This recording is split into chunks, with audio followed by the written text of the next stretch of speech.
left to right. Russell Westbrook. You love the Philadelphia Eagles. Let me get a hell yeah! Hey, what's up, guys? It is Dives, Mr. Crockpot on Twitter. This is Party on Broad. Just me for today. Make sure you follow us on Twitter at EaglesTPL and hit like and subscribe below. We are at almost 1,000 YouTube subscribers. That is ridiculous to think, but thank you to all of our new subscribers. We will continue to pump as much Philly sports and culture and video games and movie content as possible. Let's get started. The Philadelphia Eagles lost 38-20 today to the Minnesota Vikings.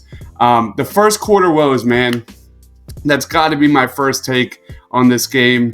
The Vikings' first drive of the game was a 13-play, 75-yard touchdown pass to Adam Thielen. It lasted 7 minutes and 17 seconds. I don't know what's going on. This has been a problem since the Super Bowl run. It continues to haunt the Philadelphia Eagles. The Vikings had the ball for more than 10 minutes in that first drive. 8 first downs compared to the Eagles' 2 first downs in that first quarter. I understand you're going into hostile territory, but the Eagles are a good football team. I know they've been decimated by injuries. I know the D-Jax injury hurts them on offense. We're not even going to talk about the offense today, because today we're going to be talking about Jim Schwartz and the defense. We'll get into that a little bit later. Let's get Miles Sanders out of the way. He is the best deep threat on the Philadelphia Eagles right now, and that's not a compliment. Miles Sanders had 3 catches for 86 yards and a touchdown. One of those was a 45-yard pass. Great job, Miles Sanders. Congratulations on your first touchdown with the Philadelphia Eagles in your NFL career. The first of many to come for sure. Let's talk about all the positives, and then we'll get into the rest of the Philadelphia Eagles defense. Carson Wentz, I thought, had a good game. No matter what he was doing, the Eagles receivers and tight ends just continued to shoot him in the foot. Carson Wentz finished 26 of 40, 306 yards. He had 2 touchdowns. He had a late interception there at the end during garbage time. A 94.4 quarterback rating. He did have 2 carries for 23 yards. I thought Carson Wentz had a really good game. He showed again his elusiveness. It is amazing how defenses aren't able to bring him down, because he continued to do so today. Overall, very solid game for Carson Wentz. Where Carson got killed were several times, especially in that second quarter. There were drops by Dallas Goedert and Alshon that really stalled the Eagles' offense. And we continue to talk all offseason about how great this offense could look. I get it that there is no Deshaun Jackson to take the top off the defense, but they're not utilizing any of the middle of the field for the Philadelphia Eagles. That is a major concern. Everything you saw from the Eagles' offense today was pretty much within 10 yards. Carson averaged 7.7 yards per pass. It's not good enough, man. It's not good enough. Outside of that, I thought Carson had a good game. I thought Miles Sanders had a good game. Let's talk about it. The Eagles' defense, man. I cannot fathom how you put Rasul Douglas on Stephon Diggs again and again and again. He cannot match up with Stephon Diggs. Anyone with half a brain knows that. And the fact that Jim Schwartz never adjusted deserves to be number 1 on my shit list for this game, because Stephon Diggs had 7 catches, 167 yards, and 3 touchdowns. I mean, I think a good chunk of that was in the first half, it felt like.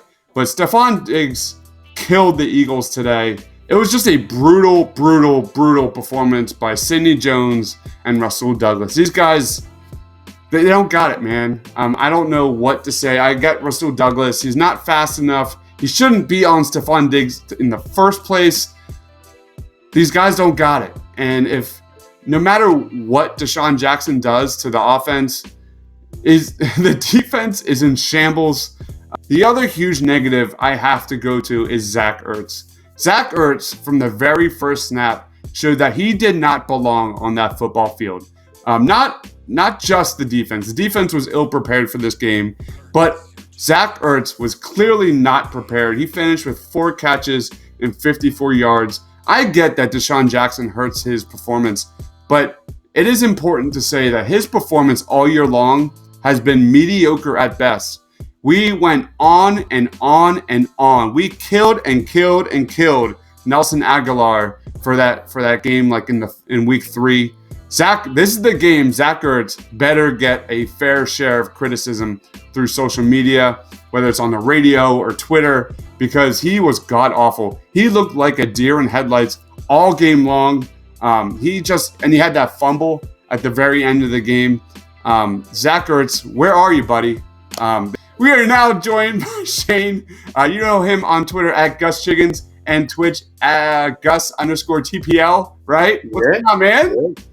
Yeah, so what have you gone over so far? That was a rough loss. I just collected myself a little bit to Sure, I went through pretty much the positives, which I thought in my mind was Miles Sanders being a receiving threat, and Carson Wentz I thought had an okay game. Outside of that, I just started ripping the defense, mainly Jim Schwartz. I started ripping Zach Ertz, and now here we are, man. Go ahead. Yeah. What's some of your takeaways, dude? So my number one takeaway, and I was thinking this really the entire game, is the formula for the Eagles to win, I think, with this team for the past 3 seasons has basically been because of the secondary, which they failed to address 2 off seasons in a row, which I think is a little bit unforgivable, and flies under the radar. But with the personnel that they have, it basically comes down to we have to stop the run, right? If they're going to be able to throw the ball on us, so the Eagles have to be able to stop the run in order to win games. Now, when they're not stopping the run, and when other teams are, getting yards on the ground and through the air against them, well, then you don't really have a chance. But by stopping the run, it makes them a little bit one-dimensional. And when you can't stop the run, you're putting safeties in the box. Now you don't have any safety help deep, and you have Stephon Diggs running by Rizzo Douglas a couple times for a touchdown, right? On the flip side of that, when the Eagles don't run the ball, they don't win time of possession. They end up basically, Wentz stays on the bench. You leave the other team out there. They can't get off the field. I think it comes down to, the Eagles have to stop the run. The Eagles have to be able to run, and the Eagles have to control time of possession. And that's the formula for them to win, I think, for the past 3 seasons. And they didn't do any of them today. And another, the saving grace of the team, I think, is stopping them once they get in the red zone.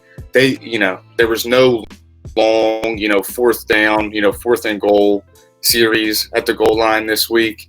The Vikings got into the 10-yard within the final 10 yards, and they got right in the end zone. Yep. So the things that have saved the defense, I think, the past couple seasons, they didn't do any of them today. Bend, don't break, but this week they bent and they broke. Is there anything I hate more than that bend not break defense, man? I'm so sick and tired of this stupid fake ass defense, the bend not break defense, man. Yeah, especially when they don't even do that. You know what I mean? If you're like, at least when you get to the goal line, you gotta, don't break them.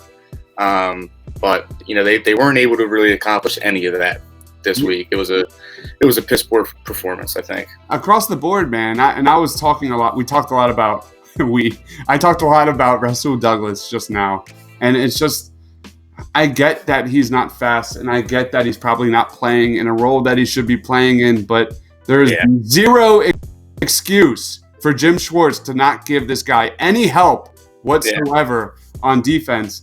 And then you look at the sacks. They had 10 sacks versus the New York Jets. They had 1 today. And there's just not enough playmaking on this defense. Jim Schwartz continues to not adjust to the personnel on this defense. Malcolm Jenkins had 8 tackles. Outside of that, Fletcher Cox made a few plays in that first half. The defense is not good enough right now. And we talk and talk and talk about how Deshaun Jackson's going to fix the offense. I don't know what's going to fix this defense, because that is a much bigger problem in the big picture for the Philadelphia Eagles making the playoffs right now. Yeah, the only rebuttal I have to that, and I kind of touched on it already, is the front four, the defensive line has to step up. You have to stop the run. You have to take away some aspect of the opposing offense. And when Deshaun comes back, hopefully the playbook can expand outside of 20 yards, because that's what it's kind of been in without him. Alshon isn't outrunning anybody. Ertz and Goddard aren't beating anybody deep, and Aguilar can beat people deep, but he doesn't seem like he has a good feel of finding the ball, of finding those deep balls. He's an intermediate route running kind of guy. So I do think Jackson helps the offense out a ton, but you're right. What fixes the defense then? Because at that point, you're just hoping that, you can win in the shootout, which isn't really the best option going into the postseason. The Eagles had 4 quarterback hits today. Let's see, 1, 2. I mean, they were able to get in the backfield a little bit versus the run. I think this was the first time that the Minnesota Vikings or the Eagles gave up a 100-yard rusher this season. So, what has worked for them has been stopping the run. Fletcher Cox, Ridgeway, I mean, they have done a really good job this season, against the run, but you have to get more pressure from your front four. I don't remember hearing Derek Barnett's name all game long. Josh Sweat all game long.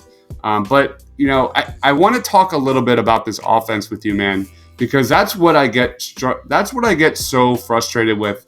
You look at the passing to rushing tallies here. It is 41 attempts through the air and 22 attempts on the ground. Jordan Howard had 49 yards rushing, 3.8 carries. Wow, Carson Wentz had 23 yards of 108 Eagles rushing yards. Yeah, I think that was all on one. There was like one big chunk run he had, right? Yeah, that was a 16-yarder. The Eagles didn't utilize any of that middle of the field today. Everything they did on offense was within 10 yards. Whether it was screen. That's about it. That's the Eagles' offense. And throwing a screen to Alshon Jeffrey on a 3rd and short has to be the most. And let's talk about the blocking on that play. I know. There's so much wrong here with the Philadelphia. I think our run blocking was really subpar today. I think Dillard came in and he looked immediately outmatched. I like the long. You got destroyed on one of the first plays, man. Yeah. And then when that wide receiver screened to Jeffrey, he got put on his backside again. And I don't know if that was by a cornerback. I think might have been a linebacker, but. Yeah, the run blocking wasn't good today. It was really just a perfect storm of like they didn't excel in any area of the field, and it all started with that first drive. Man, they had poor field position because Sanders decided to run it out. Penalty puts them back on the 7-yard line. You go 3 and out, and you give Minnesota the ball for the first 12. For 12 of the first 15 minutes of the game, which is just a horrible start. And I think that set the tone for it. It was such a weird balance on offense too, because you started out run, and then in the second quarter you went pass, and then you had a fake field goal. What was your take on the fake field goal? You got to take the points there, man.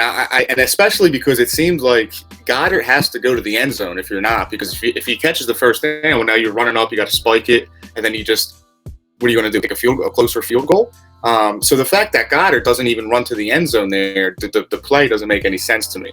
I don't mind being aggressive, but the design of it didn't make any sense unless Goddard was supposed to go to the end zone and he just didn't.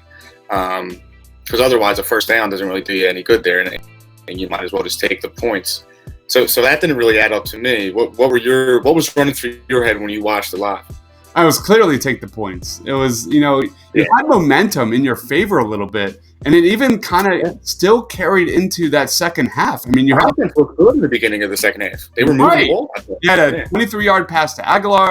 You had a 45-yard pass to Miles Sanders. The wheel route definitely works. I hope that is something we see more of from the Eagles as the season progresses. But then you had that touchdown pass to Alshon. There was real momentum in the Eagles' favor, and the defense just let them down again. I get it. Sidney Jones had a terrible game, but that pass interference call on Sidney Jones on that 3rd and long, like right after that Alshon touchdown, man, that just killed him, dude. That frustrated them. Yeah, it did, dude. It was. Yeah, and it's a shame because you're right. There was some momentum being gained there, and I think a lot of times in the past with this iteration of like the Doug Peterson Eagles, the defense, has kept them alive and kept them in some big games. The year that they won the Super Bowl against the Falcons is a game that jumps out at me when they kept them in the game with the offense. They've stepped up in a lot of big moments, but they needed them today, and they weren't capable of getting a stop when they needed them to. No, they were not. Just an overall really disappointing game, dude. And the Eagles sit at 3-3 now. They now go at Dallas on Sunday night. Then they go to at Buffalo at 1:00. Just, we've been kind of harping on a lot of these issues all season, man. And it's we kind of overreacted a little bit versus the Jets. The Jets are the Jets. And also, I think there was the creativity of the play design with Cousins. You would see when we would get pressure, they would have short dump offs, whereas the Jets had nothing like that. They just kind of, Falk was out there left to the wolves. If he didn't get the ball out, we were going to hit him. And he had a hard time getting the ball out, which is why that happened. And Kirk Cousins has a history of putting up numbers against the Eagles. And you're right. I think maybe we let the Jets give us too much confidence in the secondary, I think, against a team that wasn't going to, beat us through the air anyway. Yeah. Ball's in your court, Jim Schwartz. Can't wait to see he does next week because we need him to make adjustments. First, eye test, I didn't really see him blitz that much today. He just clearly let Rasul Douglas and Sidney Jones get beat all game long. Any last comments? We're going to wrap this up. Yeah, I mean, just the only other thing I would say is, if this defense stands a chance, they have to be able to stop the run, because the one play that stuck out particular to me, Diggs beats the first time he beat Douglas deep, right down the sideline there, and he's kind of pointing back like he was expecting a safety to be back there to help him. And when they do like the overhead shot, you see the safety that was back there. He bites on the play action because we haven't been able to stop the run all game, and it leads to a getting beat deep for the touchdown because now Douglas is left on an island. And if you can't stop the run, you're not going to be able to stop the pass anyway. So you have to really take away the aspect of the game, and that front four has to, just because of the personnel that the Eagles have, they have to play lights out every week. Yep. And take away the run and make opposing offenses one-dimensional. They weren't able to do that this week. It's going to be a tough task next week against the Cowboys because of their offensive line and Zeke. So we'll see what happens then. Yeah, I mean, they were just ill-prepared across the board. Again, how many times have we said this week after week after week? They were not prepared, especially on defense. And you just saw Kirk Cousins and Stephon Diggs and Adam Thielen just toying with that Eagles secondary. Just super, super painful to watch. Luckily, we have Sixers basketball here in almost 2 hours, and it's not on TV, so just keeps getting worse. All right. Make sure you follow Shane on Twitter at Gus Chiggins, right? Gus Chiggins with 2 eyes. Two eyes. Yeah. There it is. As well as check out his TPL gaming show on our YouTube page. That is on Twitch at Gus_TPL. I'm Dibes. Eagles suck. Have a good one. See you guys.